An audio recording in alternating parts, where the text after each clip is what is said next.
Fala pessoal, hoje eu vou trazer um formato um pouco diferente, onde eu vou pegar alguns livros e vou resumir os seus capítulos e o contexto dos ensinamentos que eles nos trazem. O livro de hoje então vai ser o livro O Abismo, escrito pelo espírito André Luiz através do médium Ranieri. Lembrando que isso não substitui a leitura do livro, porque eu vou estar trazendo somente alguns trechos, um apanhado geral de algumas questões que eu achei importante trazer, mas que a leitura é importantíssima para quem gostar do conteúdo, gostar do livro, achar interessante os ensinamentos que ele traz.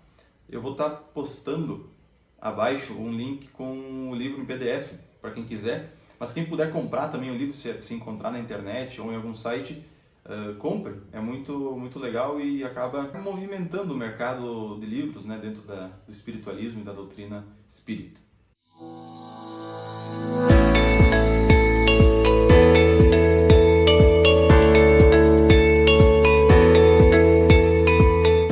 Primeiramente, então, para a gente começar a introduzir esse livro, é preciso que a gente tenha um pouco de mente aberta. Ele é um livro um tanto quanto polêmico, né? Traz questões muito diferentes e temas um pouco profundos, né? Dentro do espiritismo e até mesmo do espiritualismo em geral. Em alguns trechos ele nos traz questões muito profundas e muito polêmicas a respeito de como é importante nós cultivarmos o amor, a caridade e buscarmos a nossa elevação espiritual. Eu diria até que esse livro é digno de filme. Para quem já ouviu falar na Divina Comédia, dentro do cinema e do teatro, é uma obra em que Dante Alighieri conhece as 7 camadas do inferno, né? Ficou uma obra bem conhecida, principalmente na Itália, né, e nas regiões da Europa. E é justamente isso que esse espírito vai nos mostrar de fato e trazer relatos surpreendentes. E como eu falei, acima de tudo, esse livro é uma advertência para aqueles que não compreendem a necessidade da prática do amor e da caridade. Então o livro inicia nos trazendo alguns trechos de partes da Bíblia. E eu vou ler um deles que eu achei bem interessante, bem importante, mas tem mais trechos, né? Por isso que eu falo da importância de ler o livro, né? Que você vai entender a obra por completo, né? O que eu vou fazer é um apanhado geral e trazer um resumo de capítulo por capítulo, mas o interessante é que todos leiam. Apocalipse, capítulo 20, versículo 1, 2 e 3. E vi descer do céu um anjo, que tinha a chave do abismo e uma grande cadeia na sua mão. E prendeu o dragão, a antiga serpente, que é o diabo e Satanás, e amarrou-o por 1000 anos. E lançou-o no abismo, e ali o encerrou, e pôs selo sobre ele, para que mais não engane as nações, até que os 1000 anos se acabem. E depois importa que seja solto por um pouco de tempo. Então ele já começa nos trazendo um trecho um tanto quanto polêmico da Bíblia, que é essa questão do dragão, do abismo, da serpente, Satanás. Eu tenho que contar, fazer um spoilerzinho para vocês, que ele vai estar explicando dentro desse livro todos esses contextos, tá? De quem é cada uma dessas coisas, né? A serpente, o dragão. Inclusive ele vai estar visitando os locais onde se encontram. Então não deixe de assistir os próximos capítulos. Capítulo 1. Estranho caminho. Meu pensamento foi assaltado por vibrações violentas, vindas do seio da terra. Senti como se um poderoso aparelho detonador me atingisse as fibras mais íntimas e me precipitasse em sintonia com a morte. Não era medo o que eu sentia, mas era uma sensação quase que de terror. Forças desconhecidas agiam no meu subconsciente e me atraíam para o perigoso abismo. A princípio, pensei que me desintegraria, mas a seguir compreendi que a explosão se dera dentro de mim mesmo. As células de meu organismo espiritual entravam em vertiginoso movimento, como se uma verdadeira explosão atômica se realizara no meu interior.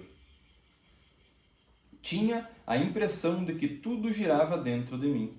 As células haviam se precipitado numa corrida louca de libertação. Centenas, milhares, milhões em corrida vertiginosa. Minha mente tudo observava, como que assombrada com um império de células que se desmoronava. Embora tudo aquilo fosse eu mesmo, compreendia a insignificância que somos no emaranhado das leis que nos governam.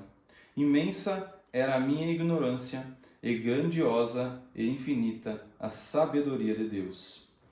E ele segue por mais alguns trechos no livro, relatando uma certa sensação de desconforto, aonde no final de todas essas sensações e esses sentimentos, esse turbilhão de sentimentos que ele sente, ele acaba se vendo em direção ao céu, em direção às estrelas, ele fala, e até um determinado momento em que ele realmente enxerga a Terra como se fosse uma bolinha de vidro de criança. Então o capítulo 1 já nos traz vários questionamentos, né? O que foi esse desconforto que ele sentiu, como se suas células se desintegrassem, como se seu corpo espiritual, lembrando que ele já é um espírito desencarnado, né? Como se ele sentisse a sensação de se desintegrar. Mas eu, no momento em que eu li esse trecho do livro, eu já senti a curiosidade. O que está acontecendo com ele? Ele, enquanto espírito, como assim sentindo a sensação de se desintegrar ou de uma explosão atômica que está acontecendo dentro dele? E depois ele se vê indo em direção às estrelas como se subisse ao alto e visse a Terra lá pequena, né? Então, o capítulo 1 já promete, né? Entregar muita coisa. Entrando então no segundo capítulo. O nome dele é Orcus. E aí o espírito de André Luiz relata uma sensação de como se ele estivesse voltando ao seu normal, ao seu estado normal de consciência. Ele relata que sentiu uma sensação bem parecida que se sente quando a gente sai de algum hospital, como se a gente estivesse doente e ao sair do hospital você vai tomando o seu estado normal de consciência. E aí de repente ele se vê ao lado de um espírito chamado Orcus, com uma fisionomia, um aspecto bem parecido com o de um profeta, assim, da Bíblia mesmo, né, com aquele turbante e tudo mais. Ele olha ao seu lado e visualiza como se o céu e o firmamento sustentassem apenas eles dois, como se flutuassem através de uma força que equilibrava a gravidade. E aí ele contemplava a Terra dessa distância, dessa altura, né, e todas as estrelas como se estivessem num plano de fundo na Terra. E aí então eles começam um diálogo, onde Orcus agora vai explicar para ele aonde ele está e qual é a situação dele. Olhei a Terra, ainda estava lá embaixo, perdida na vastidão do universo. Aonde estamos, Orcus? Responde ele, entre as esferas do sistema solar, porém a uma distância de 325 mil quilômetros da Terra. Estamos aqui na realidade ou é apenas uma impressão que temos desse deslocamento? Não, não é impressão. Estamos aqui mesmo. Fomos deslocados ao impulso da força mental, que nos arrastou o organismo em direção ao infinito. Você, meu filho, sofreu um processo de liberação parcial das células perispirituais a fim de adquirir leveza para a viagem. Eu, como já estou habituado a um clima de mais alto, não tive necessidade de passar por esse sofrimento. Tornei a contemplar o infinito e meu olhar inabituado ao panorama prodigioso de milhões e milhões de astros em carreira alucinante parecia submetido ininterruptamente a detonações interiores que iriam explodir o globo ocular. Tive a ideia que as pupilas estavam sendo dilatadas ao contato das imagens novas do infinito, portadoras de teor vibratório diferente da vibração terrestre. E assim, por longo tempo, me embebi na contemplação do universo. Você imagina como deve ser a visão do universo de fora, a olho nu, né? Se as imagens que os telescópios nos trazem já né, muitas vezes até de tirar o fôlego e até de certa forma emocionantes, imaginem poder ver a olho nu o universo como um todo, né? Sem a poluição visual que nós temos aqui na Terra. Até mesmo quando vemos imagens de locais turísticos, as imagens já parecem lindas, mas quando nós vamos nesses locais, a dimensão é outra, né? A gente consegue contemplar e admirar ainda mais, né? A imagem digital não consegue exprimir e nos trazer a impressão real do local, né? Então você imagina o universo em si, poder ver ele a olho nu, né, de fora da Terra, sem as poluições e sem todos os filtros que a nossa atmosfera nos traz.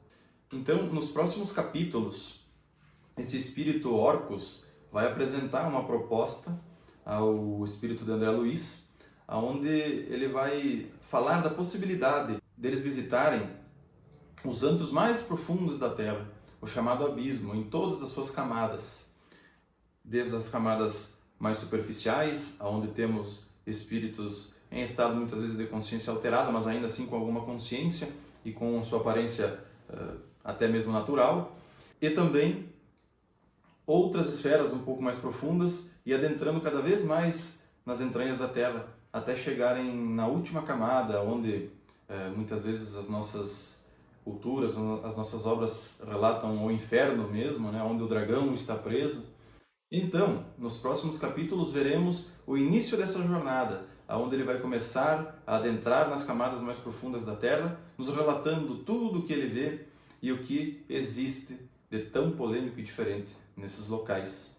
Até o próximo vídeo, acompanhe meu canal, vou fazer vídeo novo toda semana. Se inscreve, curte, comenta e até uma próxima.